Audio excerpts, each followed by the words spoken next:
Di tengah gemuruh peperangan dan politik yang penuh intrik, nama Ronggolawe bersinar sebagai satria yang gagah berani dan setia. Ia adalah seorang panglima perang pada masa Majapahit, seorang yang dihormati karena keberanian serta kepandaiannya dalam strategi perang. Namun, di balik kebesarannya, Ronggolawe harus menghadapi dilema besar antara kesetiaan dan kebenaran. Ronggolawe lahir di Tuban, sebuah daerah pesisir yang strategis di Jawa Timur.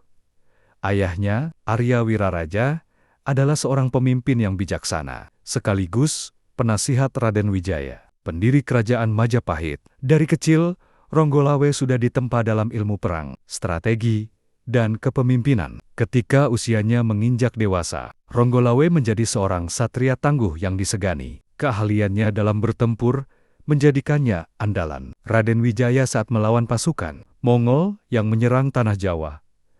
Berkat keberaniannya, Majapahit berhasil mengusir para penjajah dari negerinya. Setelah kemenangan melawan Mongol, Majapahit berdiri sebagai kerajaan besar. Raden Wijaya pun dinobatkan sebagai raja pertama dengan gelar Kertarajasa Jaya Wardana. Ronggolawe, sebagai salah satu panglima perang yang berjasa, mendapat kedudukan tinggi di pemerintahan. Namun, kebahagiaan itu tidak bertahan lama. Ronggolawe mulai melihat ketidakadilan dalam sistem pemerintahan baru. Mahapatih yang diangkat oleh Raden Wijaya adalah Nambi, seorang pejabat yang kurang berpengalaman dibandingkan para panglima perang lainnya. Keputusan ini membuat Ronggolawe merasa bahwa Majapahit tidak dipimpin oleh orang-orang yang benar-benar layak. Sebagai seorang satria sejati, Ronggolawe tidak bisa tinggal diam. Ia menghadap Raden Wijaya dan menyampaikan keberatannya dengan penuh hormat. Duli Paduka, hamba tidak bermaksud menentang kebijakan Baginda. Namun, apakah bijak mengangkat seorang yang kurang berpengalaman sebagai Mahapatih? Banyak prajurit yang lebih layak untuk jabatan itu. Ketidakpuasan Ronggolawe semakin memuncak. Ia merasa bahwa kejayaan Majapahit dipertaruhkan oleh keputusan yang tidak bijaksana. Dengan berat hati, ia mengumpulkan pasukannya di Tuban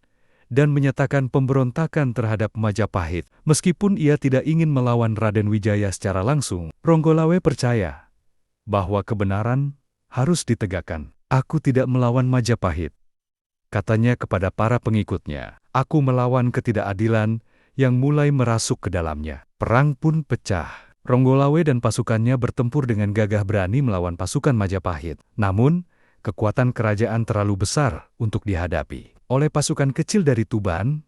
Ronggolawe terdesak dan pada akhirnya ia gugur dalam pertempuran. Meskipun ia dianggap sebagai pemberontak, Raden Wijaya tidak bisa melupakan jasa besar Ronggolawe bagi Majapahit. Dalam kesedihannya, sang raja memberikan penghormatan terakhir kepada sahabatnya yang gugur. Ia memerintahkan agar jenazah Ronggolawe dimakamkan dengan kehormatan sebagai seorang satria sejati.